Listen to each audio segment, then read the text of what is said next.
Hi folks, my name is Tim, and in this section we're going to be going over material and mesh properties. So we're going to be using a different product for this. So here we are under Object Furniture Project. We're going to click New Product, and I'm going to import a new mesh here for Fire Lamp. Alright, and after import, first thing that we'll notice is it looks like it's missing some textures. So we'll show how we can pop those on. So under Edit Model, here are two texture slots. You can see that they highlight the two different sections. So by clicking the little thumbnail, just open up the file browser, and we'll go under Textures, and we'll load up our texture. That's one, and we'll use the same texture for the second piece. That's two. All right, so next thing that we want to cover is we want to take a look at the material and mesh properties. So in each of these groupings here, this represents each mesh part as well as the associated textures. So here we can see we have Cylinder 01 and Loft 03. And these are the two submeshes that make up this object. We also have these little icons here for mesh options and texture options. And you'll notice that we have the same buttons for each one. So let's take a look at the texture options first. So we'll make sure we're dealing with this little platter part here. And we'll go under Texture Options. And we can see this opens up our material type dialog. And I'm not going to cover all of them here. I'm just going to kind of focus on a couple of different things that we can do here. But first on this platter piece, we're actually going to set this to glass. And we'll notice that when we set this, it says no properties because there's no other settings that we can modify on this glass. But if we close this and we move the camera around, we can see that we get a nice glass texture. So with transparency on that platter. All right, so on our next piece, we'll do texture options and we'll take a look at shiny. Shiny can be a little bit confusing at first. Basically what this does is it adds specular highlighting or shininess to an object. And we can see as we move around, we can see this the shiny spot on the object. So we can affect a couple of different things because we can see we have quite a few different options that we can play around with here under the shiny option. And let's see, first of all, shininess. And if we set this, this is going to affect how big our shiny area is. So we can see here on this edge here, our little shiny spot. You can see it looks like our shiny is disappearing, but it's actually just making it more pinpoint. This can affect the overall material type, such as like plastic versus metal and other materials have a different type of shine to them. So we can also affect our shiny color if we want to. Clicking this little dot allows us to open up color browser, and let's just set the color for that, and we can now see, hope you can see this here, that our shiny color is now green. So everywhere where this little specular area is, it's now going to have a little green effect.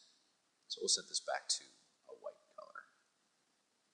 And you'll also notice that we have the R, G, and B, which is red, green, and blue sliders, which allows us to affect color that way as well if we're more comfortable with dealing with the individual values.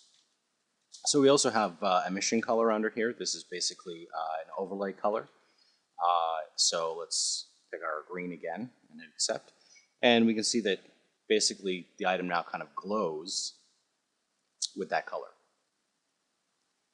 So let's select a different color. So there's some interesting effects that can be done with that.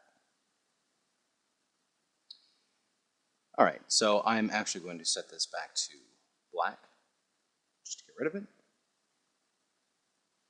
And I'm actually just going to turn off the shiny as well by setting it to black. And we're going to hit close. Now that we've taken a look at texture properties, we're going to take a look at mesh properties. Up here, next to our mesh name, we have mesh options. So we'll click on that. Right off the bat, we can see we have a couple of different checkboxes. First, we have collision. Because NuVera Online has avatars that actually move about the world, collision is required to ensure that avatars don't walk through walls and other objects. We can toggle this on and off for specific mesh parts. The visible checkbox allows us to check whether or not an object part is visible or invisible. Because NuVera Online also has real-time shadows which are visible in the client, we can set certain parts of our mesh to either cast shadows or not cast shadows on the rest of the world. The other two buttons we have are Add Light and Add Particles. Each mesh part can have an attached light and an attached particle system. It's recommended, however, that when you're dealing with a single product like this, that you should really only have one light for the whole product. So the first thing we're going to take a look at here is Add Particles. So we'll click the Add Particles button. Right away we've seen that a particle system has been attached to our mesh part here, and we have our controls over on the left. At first this can be a little bit daunting, seeing as how there's quite a bit of controls to look at. I'm not going to be covering all the controls, but we're going to go ahead and set up a basic fire example. First thing we want to look at here is the scale X, scale Y, and scale Z. Particle systems emit inside of basically an invisible sphere. So each particle is created randomly inside that sphere. So the scale X, scale Y, and scale Z allows us to decrease the size or increase the size of that area in which particles are created from. So we're going to go ahead and shrink this down a bit so that our particles are created more from a centralized point. The next thing we're going to look at is speed X, speed Y, and speed Z. We want our particles to actually float upward, move upward like fire.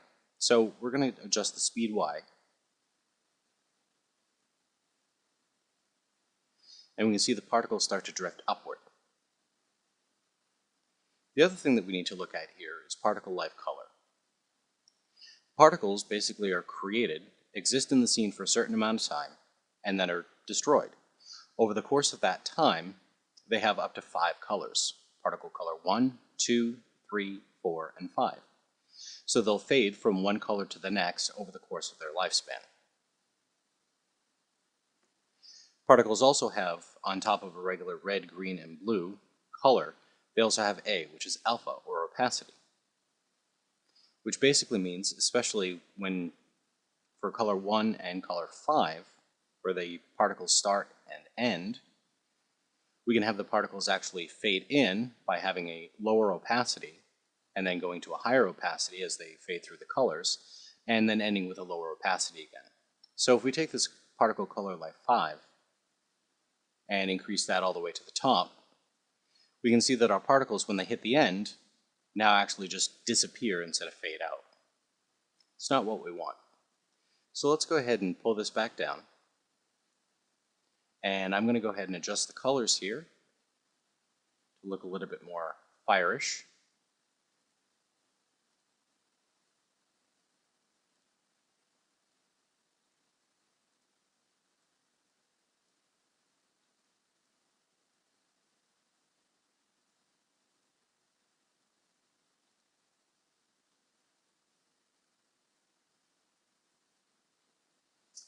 And let's see, pull this down to a little bit more of an orange.